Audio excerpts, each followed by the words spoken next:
Hello friends, good morning.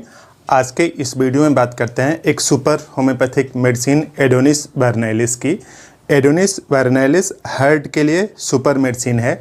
इस तरह से कार्डियक टॉनिक माना जाता है क्योंकि इसका जो स्फीयर ऑफ एक्शन हार्ट के आसपास है, यानी हार्ट के पूरी फिजियोलॉजिकल प्रोसेस को बैलेंस करता है, रेगुलेट करता है और इरेगुलरिटी को सही करता है। तो आज के पूरे वीडियो में हम लोग देख लेते हैं कि एडोनिस वर्नैलिस के कौन कौन से इंडिकेशन हैं और कौन कौन सी बीमारियों में इसका यूज़ किया जाता है और कितनी पोटेंसी की और किस तरह से यूज़ किया जाता है। तो आपको पूरी बात ठीक से समझ में आ जाएगी क्योंकि आज की डेट में पूरी बॉडी में स्वेलिंग, पैर में स्वेलिंग, इस तरह से एडिमा काफ़ी कॉमन देखा जा रहा है। काफ़ी लोग एडिमा से पीड़ित हैं, तो ये एडिमा के लिए एक सुपर मेडिसिन है। और एडिमा का जो कारण हो वो क्या है? हार्ट है।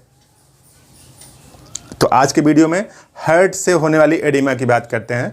वैसे एडिमा तो और कई कारणों से होता है, जैसे लीवर में गड़बड़ी है, यूरिक एसिड बढ़ा हुआ है, बल्कि यूट्रस है। तो इस तरह से कई बीमारियों में एडिमा होता है, सूजन होती है। लेकिन आज के वीडियो में हम लोग हार्ट से गड़बड़ी की वजह से जो सूजन होती है उसकी बात करते हैं। तो देखिए, एडोनिस वर्नैलिस में पहला इंडिकेशन क्या है? Fatty degeneration.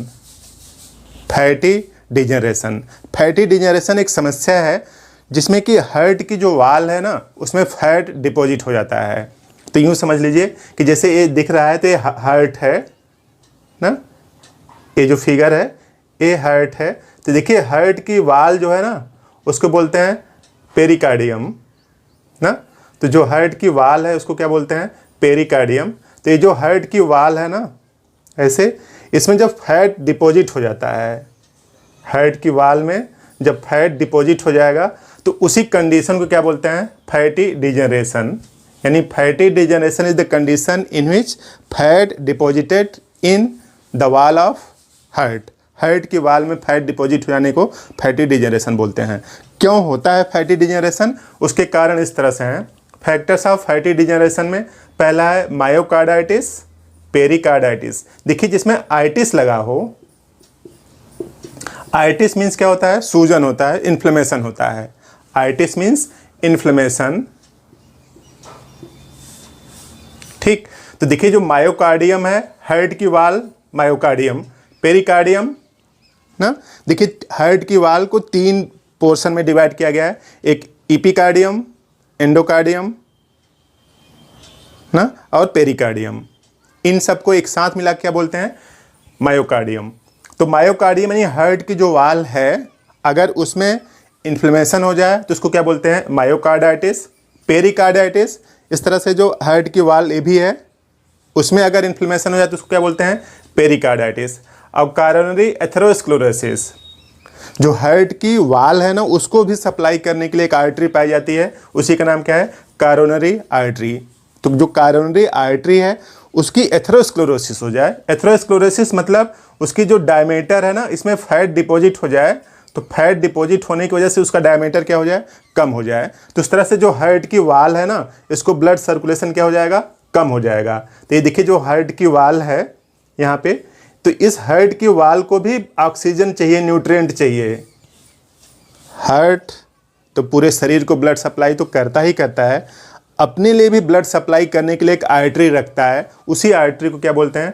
Coronary artery. अगर उस कोरोनरी आर्टरी में फैट डिपॉजिट हो जाएगा तो उसका जो डायमीटर है वो क्या हो जाएगा? कम हो जाएगा। तो उसी अवस्था को क्या बोलते हैं? कोरोनरी एथेरोस्क्लेरोसिस ना। और फिर स्टारवेशन, जो काफ़ी समय तक भूखा रहें, खाना न खाएं, फास्ट रहें, या फिर एनीमिया, फास्फोरस और आर्सेनिक की पॉइजनिंग, या फिर फीवर जो काफ़ी समय तक बना रहे, चाहे जिस टाइप का फीवर हो, चाहे मलेरियल हो, चाहे टाइफाइड फीवर हो। तो देखिए, टोटल 6 रीजन हैं फैटी डिजनरेशन की। कई लोग अल्ट्रासाउंड की रिपोर्ट भेजते हैं तो उसमें लिखा रहता है फैटी डिजनरेशन। तो फैटी डिजनरेशन का मतलब यही है कि जो हार्ट की वाल है उसमें फैट के ड्रॉपलेट्स इकट्ठा हो जाएं। ड्रॉपलेट्स इकट्ठा होने के 6 रीजन हैं टोटल। तो देखिए, myocarditis, pericarditis, coronary atherosclerosis, starvation, anaemia, phosphorus arsenic poisoning और फीवर। तो ये सब फैक्टर्स हैं। इन फैक्टर्स की वजह से हार्ट में क्या डिजनरेट हो कंडीशन आ जाती है फैटी डिजनरेशन की। तो देखिए अगर हार्ट में फैटी डिजनरेशन हो गया है, अगर हार्ट की वाल में फैटी डिजनरेशन हो गया है तो मसल्स ऑफ हार्ट क्या हो जाएगा, वीक हो जाएगा, कमज़ोर हो जाएगा। जो मसल्स है हार्ट की मसल्स क्या हो जाएगी, कमज़ोर हो जाएगी। तो देखिए अगर हार्ट मसल्स क्या हो गई, कमज़ोर हो गई ना। तो अगर हार्ट की मसल्स कमज़ोर हो गई तो उसका पंपिंग स्लो हो जाएगा कि नहीं, पंपिंग स्लो हो जाएगा। जब पंप स्लो करेगा, स्लो पंप करेगा, slow pumping of blood, blood की कम पंपिंग करेगा या जितना करना चाहिए उतना नहीं करेगा। तो क्या होगा, किडनी के पास कम रक्त पहुंचेगा कि नहीं। अगर किडनी के पास कम रक्त पहुंचेगा तो फिल्ट्रेशन प्रभावित होगा।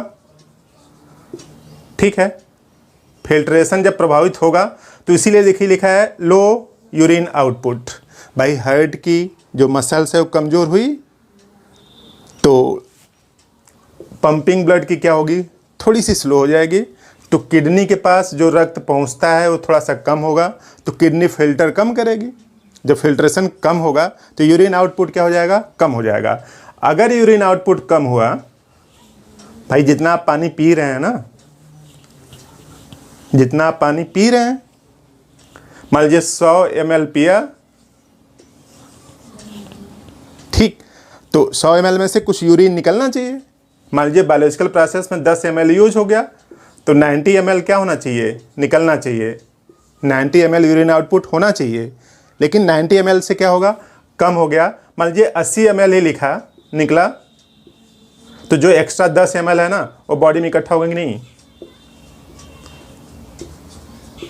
तो जो एक्स्ट्रा 10 ml है बॉडी में इकट्ठा होगा। तो देखिए मसल्स क्या हैं, वीक हैं, लो यूरिन आउटपुट हैं, तो एसाइटिस होगा, पेट के चारों तरफ सूजन आ सकती है या फिर पूरे शरीर में सूजन आ सकती है।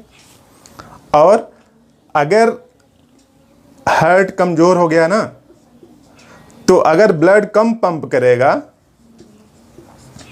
अगर ब्लड कम पंप करेगा तो ऑक्सीजन भी तो कम ट्रांसपोर्ट होगी,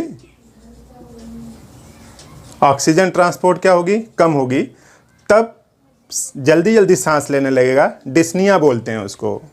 हार्ट पल्पेट करने लगेगा और जल्दी जल्दी आदमी सांस लेने लगेगा तो उसको क्या बोलते हैं, डिस्निया।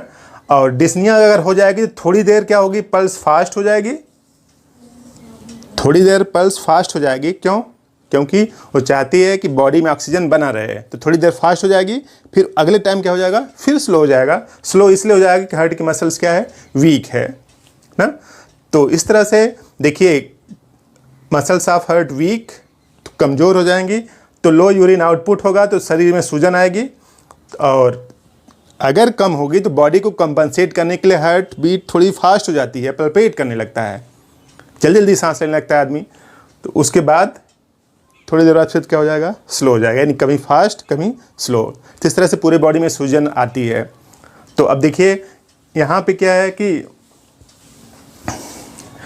पूरी बॉडी है ना, ये मान लीजिए पूरी बॉडी है, इससे ब्लड इकट्ठा करता है, इकट्ठा करके यहाँ पे आता है ऐसे ना, फिर इस चैम्बर में से, फिर यहाँ इस चैम्बर में आता है, इस चैम्बर में से जो ब्लड है पहुँचता है कहाँ पे, लंग में। लंग में क्या लेता है, ऑक्सीजन लेगा, लंग में से ऑक्सीजन लेगा, फिर यहाँ से ब्लड पूरा आएगा, या इस चैम्बर में से यहाँ पे आएगा, इससे पूरी बॉडी में जाएगा। अब इमेजिन कर लिए हार्ट की मसल्स कमज़ोर हो गई हैं, हार्ट की मसल्स क्या हैं, कमज़ोर हैं, तो ये जो पंप करके पूरी बॉडी में पहुँचा रहा है कि नहीं, पंप करके पूरी बॉडी में पहुँचा रहा है, तो क्या पहुँचा पाएगा। तो पूरी बॉडी में अगर पहुँचा नहीं पाएगा तो इसमें हार्ट का फार्मूला यही है कि जितना ब्लड आता है उसको पंप करता है। तो इस तरह से अगर पूरा नहीं पहुंचा पाएगा तो इधर ब्लड ही कम आएगा।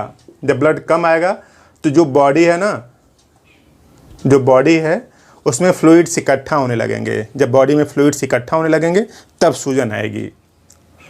तो देखिए अब हम लोग क्या कर सकते हैं कि और सिस्टम में, जो दूसरे सिस्टम में क्या करते हैं कि डाययूरेटिक्स दे देते हैं। डाययूरेटिक्स मतलब ऐसे केमिकल होते हैं जो कि बॉडी से यूरिन के आउटपुट को बढ़ा देते हैं। यानी डाययूरेटिक्स देंगे तो यूरिन का आउटपुट क्या हो जाएगा, बढ़ जाएगा। जब यूरिन का आउटपुट बढ़ जाएगा तो थोड़ी देर के लिए सूजन कम हो जाएगी, लेकिन फिर बाद में फिर सूजन आ जाएगी। क्योंकि कारण तो यहाँ पे है ना, कारण तो यहाँ पे है, क्योंकि हार्ट की मसल्स का क्या हो गया है, फैटी डिजनरेशन हो गया है। फैटी डिजनरेशन हो गया है। तो जब फैटी डिजनरेशन हो गया है तो जब तक इसको नहीं ठीक करेंगे तो क्या बार बार दवा लेके यूरिन को बाहर निकालते रहेंगे, तो ये इलाज होगा? तो इससे इलाज तो होगा नहीं। तो नहीं, यहाँ पे जो फैटी डिजनरेशन है उसको ठीक करना पड़ेगा। अब फैटी डिजनरेशन ठीक हो इसके लिए होम्योपैथी सुपर मेडिसिन है, होम्योपैथी की सुपर मेडिसिन है एडोनिस वर्नैलिस। तो वो क्या करता है कि यूरिन आउटपुट को तो बढ़ाता ही बढ़ाता है। क्यों बढ़ाता है? क्योंकि यहाँ पे जो फैटी डिजनरेशन है उसको ठीक करता है।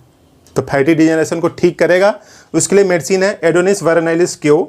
इसका 20-20 बूंद 1 कप पानी में डालकर 3 बार लेना है।